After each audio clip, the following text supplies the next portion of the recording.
infection prevention and control. Please wash your hands. Infection prevention and control. Hello dear learners, once again you're welcome to this session. I am still Sister T, the Medical Academia Diplomat, and today we want to look at family planning, a component of reproductive health. But before we look at it, we need to ask the Holy Spirit to come down to help us understand. Okay, we can have a song. Moyo mutonzi yangu chalira bakwegomba chuza wetu nenebayo enebaya matondebo.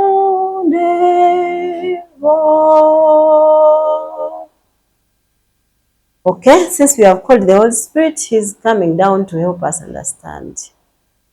Family planning is the component, and we need to understand what a family is, because we are going to plan a family. So what is family planning? By definition, who can tell me about family planning? Definition. What is a family? A family is a social group characterized by common residence, economic cooperation, and reproduction. My definition is a family is a social group characterized by a common residence. They stay together. Characterized by a common residence, economic cooperation, and reproduction. In the family, there is economic cooperation. If money is there, it can be used to buy whatever you need. So, you have to be cooperative. You cooperate according to what you have. You eat what is available because of your stand economically. So, economic cooperation. Reproduction is, if at least there should be reproduction in the family. People produce and reproduce. So, once again, the definition of a family is a social group characterized by common residence, economic cooperation, and reproduction. To me, that is a good definition. Yes, there are people who define a family like it's a group of two or more people related by birth, marriage, adoption, living together. Similarly, you can say they are characterized by common residence, economic cooperation, and reproduction. I told you people we are looking at family planning, and here we have defined a family. What about plan? What is to plan? My dears, to plan is to organize. How do people organize their family? How do they arrange? How do they design their family? What is their intent in the family? Intention of having how many children in the family. So to plan is to scheme the, I can say scheme, or the intention, your aim of having a family, and that is to plan. We need to know the functions of a family. What can be the functions of your family? What does your family do? What does your family help you with? What is done in the family? Functions of the family. The family has an education function. You people are here right away in school because your parents, your relatives pay you the amount of money to educate you. So, therefore, the family has a role of education.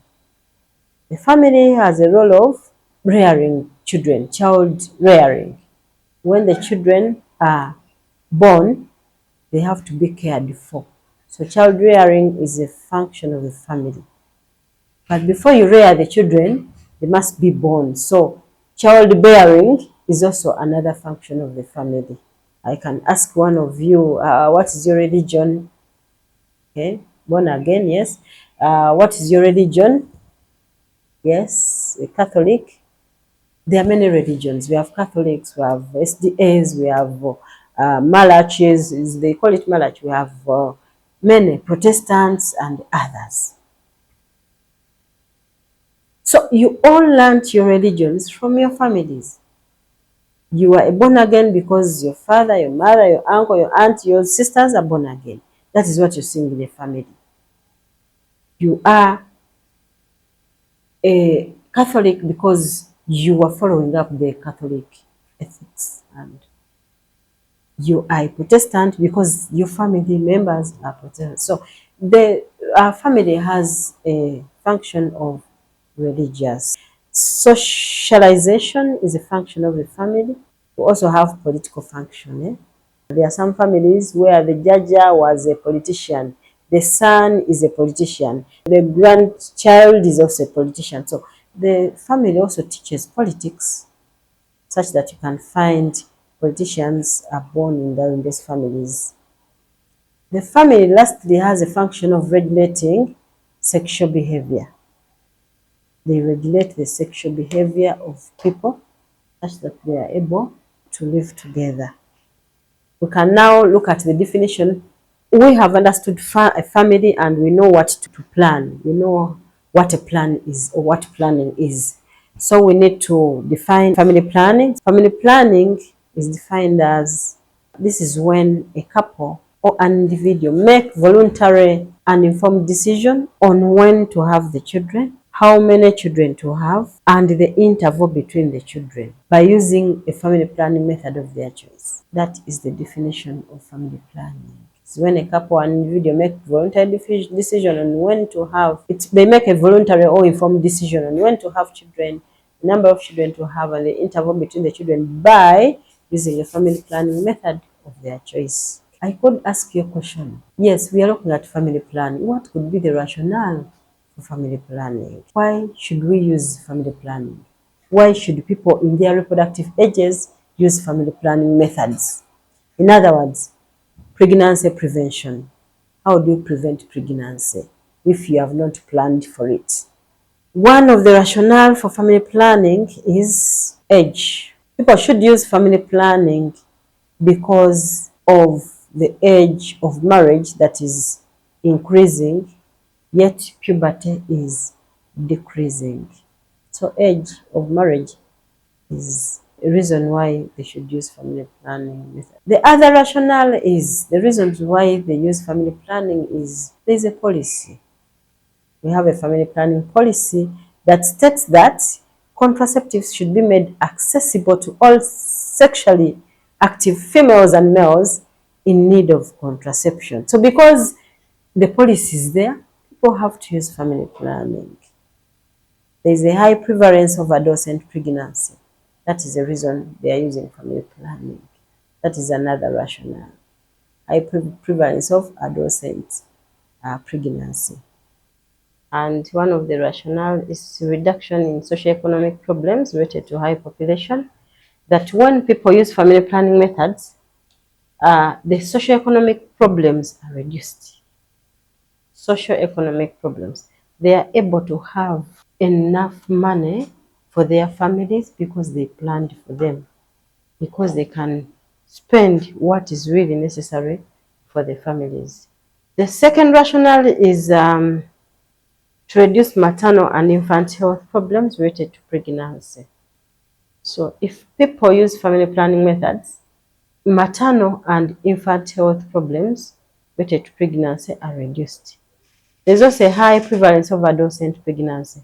There are very many adolescents, and they conceive at a high rate. So there's a high prevalence of adolescent pregnancy because the adolescents indulge themselves in sexual activities. So they get pregnant and then start bearing children, yet their ages are not really fit to have children. Yes, because of the family planning policy that states that contraceptives should be made accessible to all sexually active females and males in need of contraception. Yes, because now the policy is there, people should use the family planning methods and there is no consent of a partner. So the other point is population policy. There are policies that govern the nation, and so what does the population policy say? Population, I think you shall need to find that out because I don't need to give you everything. You also need to search a little bit. But the point is population policy plus the policy guidelines. Policy guidelines, what do the policy guidelines say? What about the population policy? Then integration of family planning to all services, because integration is there, then people should use the family planning methods. If you help a client to access family planning methods and you educate the client about the methods, counsel the client about the methods, so they will use them because you have decided to integrate the services. And lastly, because there is information already, education and communication, people should use family planning method. So my dear learners, those are the reasons why people should use family planning methods. If you find any other reason somewhere, you can add on this.